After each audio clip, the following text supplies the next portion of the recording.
Hola, soy Rafael Sirera, profesor del Departamento de Biotecnología de la Universidad Politécnica de Valencia.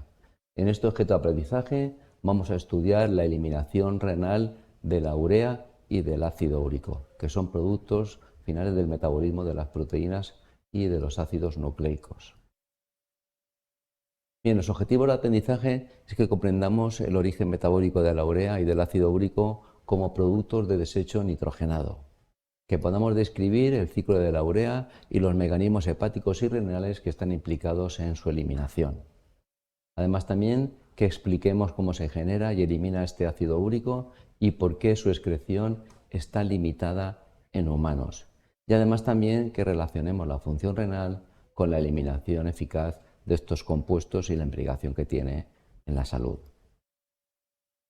Pues bien, la urea y el ácido úrico son las formas que los organismos vertebrados tenemos para eliminar el nitrógeno del organismo. Este nitrógeno proviene de dos fuentes principales. Por un lado tenemos el metabolismo de las proteínas, que estas rinden aminoácidos, y los aminoácidos tienen un grupo amino y un grupo ácido. Bien, pues ese grupo amino, que es el que tiene el nitrógeno, tiene que ser eliminado en forma de urea.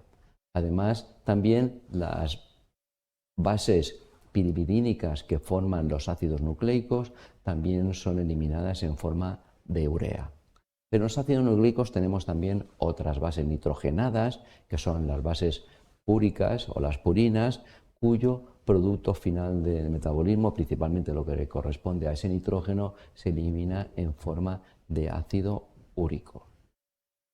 Bien, la eliminación de estos compuestos no solamente es fundamental para eliminar sustancias tóxicas, desechos metabólicos del metabolismo de estas dos biomoléculas, ácidos nucleicos y proteínas, sino que también por su carácter ácido van a contribuir, la eliminación de las mismas va a contribuir también al equilibrio ácido-base y que es tan fundamental también para la homeostasis del individuo. Vamos a empezar por la urea. Bien, la urea se sintetiza en lo que denominamos el ciclo de la urea y este ciclo de la urea se produce principalmente en el hígado, aunque también el riñón en cierta medida contribuye a esta ruta metabólica. Pues bien, el metabolismo de las proteínas en los diversos tejidos del organismo va a rendir al final glutamato o también glutamina, que son los aminoácidos que se encargan de transportar este nitrógeno excedente del metabolismo de las proteínas en todo el organismo. Y a través de la sangre, este glutamato y glutamina, que son los que van a aportar este nitrógeno extra, va a llegar hasta el hígado. Y ahí es donde se va a producir este ciclo de la urea. Pues bien, en la desaminación de estos aminoácidos, la desaminación es quitar este grupo amino, va a provocar el amoníaco, ¿vale? o el ion amonio, que es el que va a tener que ser al final transformado en esta urea o en el ácido úrico también, justamente en el metabolismo del ciclo de la urea. Bien, el resultado es la formación de este cetoácido, que es la urea.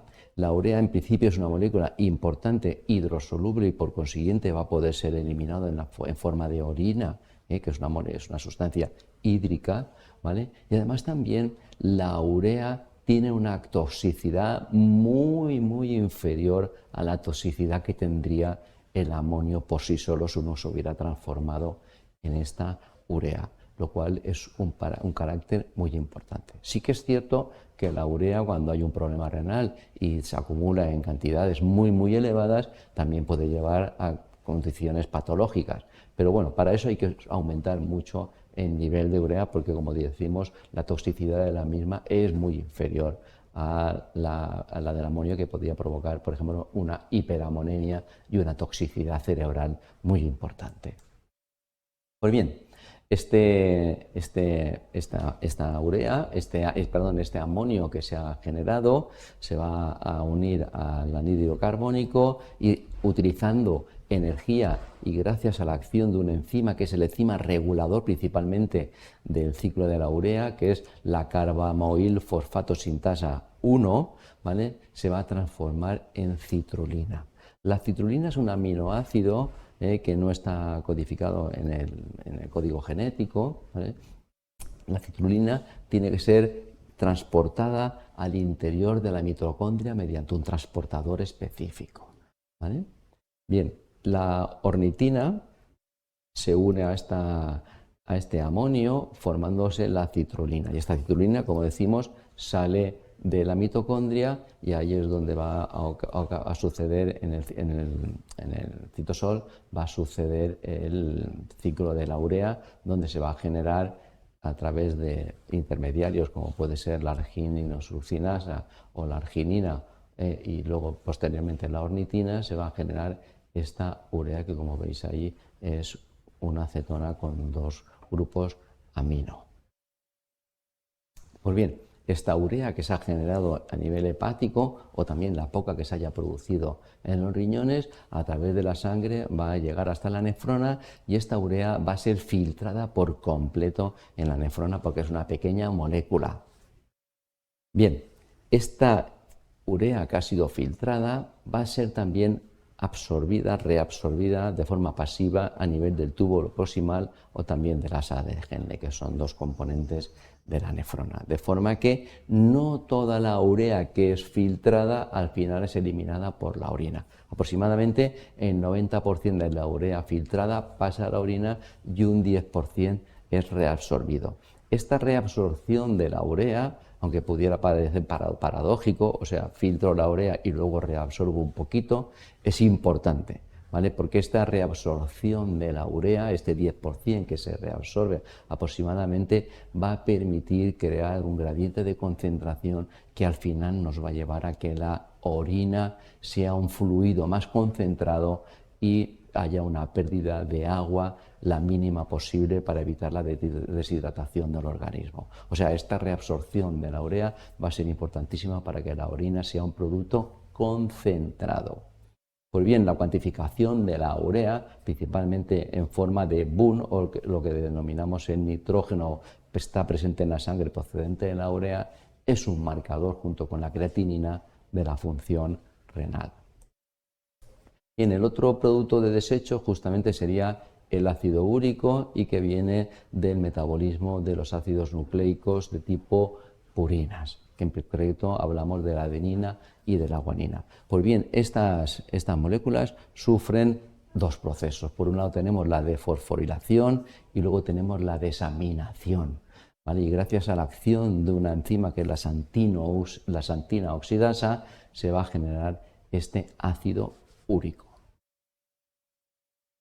Bien, en concreto este ácido úrico es una molécula que es filtrada en la orina, ¿vale? A nivel de la nefrona, pero este ácido úrico se reabsorbe casi por completo.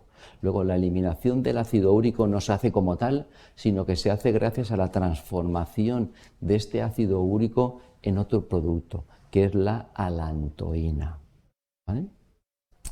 De hecho, justamente en primates, o por ejemplo lo que sucede en humanos, nosotros no tenemos justamente el enzima que permita la conversión de este ácido úrico en alantoína y por consiguiente eliminamos de forma mucho menos eficaz este ácido úrico, reabsorbemos mucho de este ácido úrico.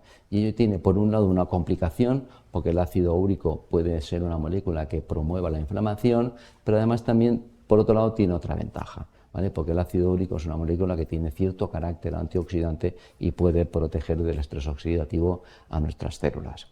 Por otro lado, si nos fijamos en lo que sucede en aves y en reptiles, esto se elimina en el ácido úrico, en vez de en la orina, lo eliminan justamente con las heces de forma semisólida. Bien, en conclusión, la urea y el ácido úrico son los principales compuestos por los que el cuerpo elimina ese exceso de nitrógeno. La urea se sintetiza en el hígado y también parcialmente en el riñón y se excreta principalmente en el sistema nefroexcretor. La cuantificación de esta urea, de este nitrógeno que procede de la urea y que se encuentra en la sangre, es muy útil para evaluar la función renal. El ácido úrico proviene del catabolismo de las purinas y como no se puede convertir en alantoína, en humanos lo vamos a eliminar solo de forma parcial gracias a esta reabsorción del mismo. Cualquier alteración en la eliminación renal de estos dos compuestos puede llevar a algún tipo de toxicidad, como puede ser la hiperuricemia y en concreto la gota o también la insuficiencia renal. Esto es todo.